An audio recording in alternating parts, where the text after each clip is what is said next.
चांद पर ये गड्ढे किसने खोदे? क्या ये सिर्फ पत्थरों के निशान है या किसी अंतरिक्षीय जंग के सबूत? जब रात में चांद आसमान में चमकता है तो हमें शांत, खूबसूरत और किसी किसी को अपने आशिक जैसा लगता है। लेकिन अगर आप उसे ध्यान से देखें तो उसकी सतह पर छोटे बड़े निशान दिखाई देते हैं। कहीं गोल गड्ढे हैं, कहीं काले धब्बे हैं, कहीं लंबी चमकदार रेखाएं हैं। अब सवाल यह है कि क्या ये निशान नेचुरल है या चांद कभी अंतरिक्ष के सबसे खतरनाक हमलों का शिकार हुआ था? क्या अरबों साल पहले किसी बड़े से एस्टेरॉयड ने चांद पर ऐसा वार किया जिसने उसका चेहरा हमेशा के लिए बदल दिया? और सबसे बड़ा सवाल, अगर वही एस्टेरॉयड पृथ्वी से टकरा जाता तो क्या आज हमारी दुनिया मौजूद होती? हाय, मैं हूं सुप्रिया, आप देख रहे हैं ब्रह्मांड डिकोड। आज हम चलेंगे चांद की सतह पर मौजूद उन गड्ढों की कहानी में जो सिर्फ पत्थरों के निशान नहीं बल्कि पूरे सौर मंडल के जन्म का रिकॉर्ड है। आज से करीब 4 अरब साल पहले का समय।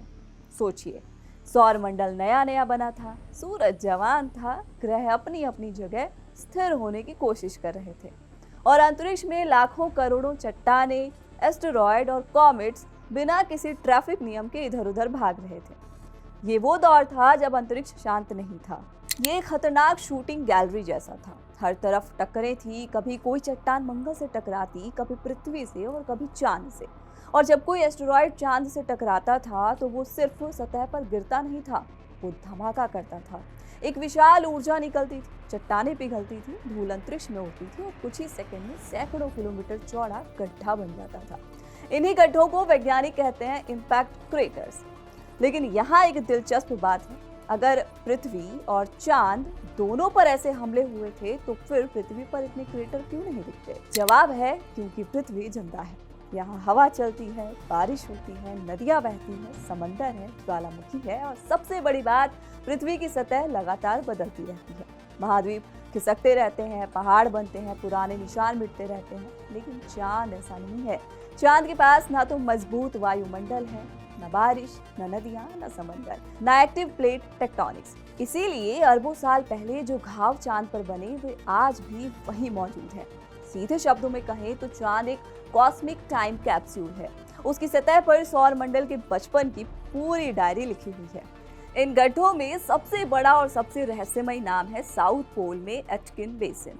ये चांद के फार साइड पर मौजूद एक बड़ा सा इम्पैक्ट बेसिन है, इतना बड़ा कि इसका डायमीटर करीब 2500 किलोमीटर माना जाता है। यानी ये कोई सामान्य गड्ढा नहीं है, ये चांद के चेहरे पर बना एक महाविशाल जख्म है।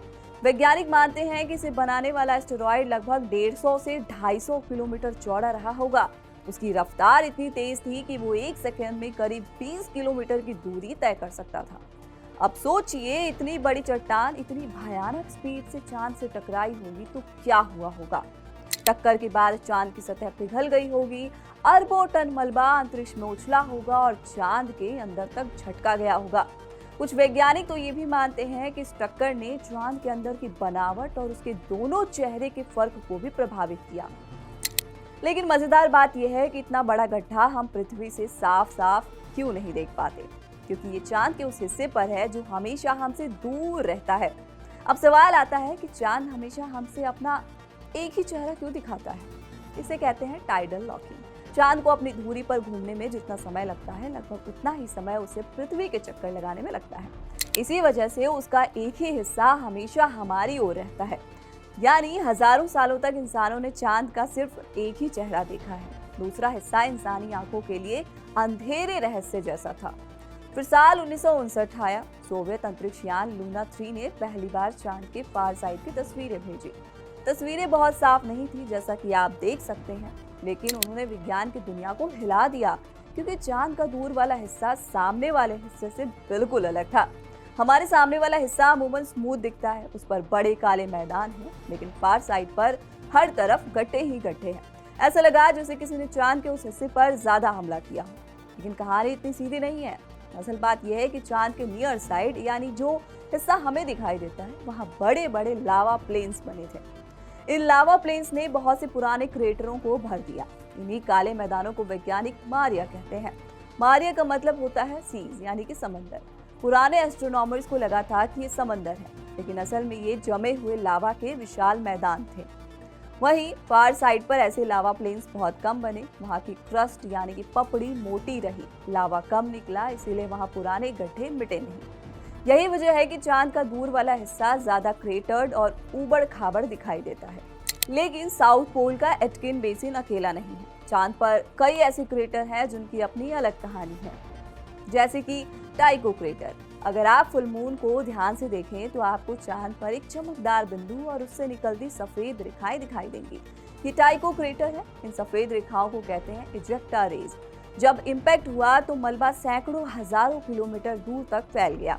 आज भी वे चमकदार निशान चांद की सतह पर दिखाई देते हैं। दूसरा है कोपरनिकस क्रेटर। यह अपने अंदर मौजूद सेंट्रल पीक के लिए जाना जाता है। जब कोई विशाल एस्टेरॉयड चांद से टकराता है तो सतह पहले दबती है और फिर रबड़ की तरह वापस उछलती है। इसी रिबाउंड से बीच में पहाड़ी जैसी संरचना बन जाती है। अगला है ओरिएंटल बेसिन। ये चांद के बड़े और कम से कम बाकी सबसे नए इम्पैक्ट बेसिन में से एक माना जाता है। इसके रिंग स्ट्रक्चर को देखकर ऐसा लगता है जैसे किसी ने चांद पर पत्थर फेंका और वहां लहरों जैसे गोल घेरे बन गए। यानी जब हम चांद को देखते हैं तो हम सिर्फ एक चमकदार गोला नहीं देख रहे होते, हम अरबों साल पुराने अंतरिक्षीय युद्ध के निशान देख रहे होते हैं। हर क्रेटर एक ब्लास्ट साइट है, हर काला धब्बा जमे हुए लावा की कहानी है, हर चमकदार रेखा उस मलबे की याद है जो टक्कर के बाद दूर दूर तक फैल गया था। अब एक और सवाल, अगर साउथ पोल का एटकिन बेसिन बनाने वाला एस्टेरॉयड पृथ्वी से टकराता तो क्या होता? सीधा जवाब है तबाही, क्योंकि पृथ्वी पर जीवन मौजूद होता या नहीं ये उस समय पर निर्भर करता।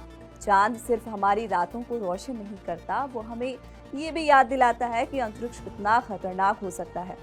चांद की सतह पर मौजूद हर गड्ढा हमें बताता है कि हमारा सौरमंडल कभी बहुत हिंसक था। लगभग 4 अरब साल पहले पूरा इनर सोलर सिस्टम इम्पैक्ट्स की चपेट में था। पृथ्वी भी, मंगल भी, चांद भी। फर्क सिर्फ इतना है कि पृथ्वी ने अपने पुराने घाव मिटा दिए और चांद ने उन्हें संभाल कर रखा है। और यही वजह है कि आज चांद पर लौटना इतना जरूरी माना जा रहा है। चांद सिर्फ एक डेस्टिनेशन नहीं है, ये साइंस की सबसे पुरानी किताबों में से एक है। उसकी मिट्टी में सूर्य के इतिहास के क्लूज हैं, उसके क्रेटर्स में एस्टेरॉयड इम्पैक्ट्स के रिकॉर्ड्स हैं, उसके साउथ पोल पर वाटर आइस की संभावना है और उसके फार साइड पर ऐसे रहस्य हैं जिन्हें समझकर हम पृथ्वी और सौरमंडल के जन्म को बेहतर तरीके से समझ सकते हैं। इसीलिए नासा का आर्टेमिस प्रोग्राम इतना महत्वपूर्ण है। नासा ने आर्टेमिस 3 मिशन के लिए क्रू मेंबर्स के नाम घोषित कर दिए हैं। इस क्रू में रैंडी ब्रेसनिक, ल्यूका परमितानो, एंड्रे डगलस और फ्रैंक रूबियो शामिल हैं। लेकिन यहाँ एक जरूरी अपडेट है, आर्टेमिस 3 अब सीधे मून लैंडिंग मिशन नहीं बल्कि 2027 में लो अर्थ ऑर्बिट में ओरियन स्पेसक्राफ्ट और कमर्शियल ल्यूनर लैंडर्स की डॉकिंग और सिस्टम टेस्टिंग वाला एक बेहद कॉम्प्लेक्स डेमोन्स्ट्रेशन मिशन है। इस मिशन में स्पेस एक्स और ब्लू ओरिजिन जैसे प्राइवेट स्पेस पार्टनर्स की टेक्नोलॉजी को टेस्ट किया जाएगा। इन टेस्ट से फ्यूचर मून लैंडिंग मिशन के लिए रास्ता साफ होगा। नासा के करंट प्लान के अनुसार पहली planned crewed lunar south pole landing Artemis 4 के लिए अर्ली 2028 में टारगेट की जा रही है। यानी इंसान फिर चांद पर लौटने की तैयारी कर रहा है, लेकिन इस बार सिर्फ झंडा लगाने के लिए नहीं, इस बार मकसद है वहाँ लंबे समय तक टिकने के लिए। वहाँ जीवन की तलाश करना है, वहाँ बेस बनाने की दिशा में कदम बढ़ाना है और चांद को मार्स मिशन के लिए ट्रेनिंग ग्राउंड बनाना है। क्योंकि अगर हमें मंगल तक जाना है तो चांद हमारा पहला बड़ा पड़ाव होगा। अब एक चीज बताते जाते हैं, चांद के गड्ढे किसी ने खोदे नहीं, उन्हें अंतरिक्ष ने खुद बनाया है। हर एस्टेरॉयड इम्पैक्ट ने चांद पर एक नया अध्याय लिखा और आज वैज्ञानिक उन्हीं चैप्टर्स को पढ़कर ये समझने की कोशिश कर रहे हैं कि हमारा सौरमंडल कैसे बना, पृथ्वी कैसे बच गई और भविष्य में इंसान अंतरिक्ष में कहां तक जा सकता है। फिलहाल ब्रह्मांडी गोल्ड के इस एपिसोड में इतना ही। आपको ये कॉस्मिक कहानी कैसी लगी कमेंट बॉक्स में जरूर बताइए। मिलते हैं स्पेस से जुड़ी एक नई कहानी के साथ जल्द ही। मैं हूं सुप्रिया, कैमरे के पीछे हमारे साथी दीपक। नमस्कार।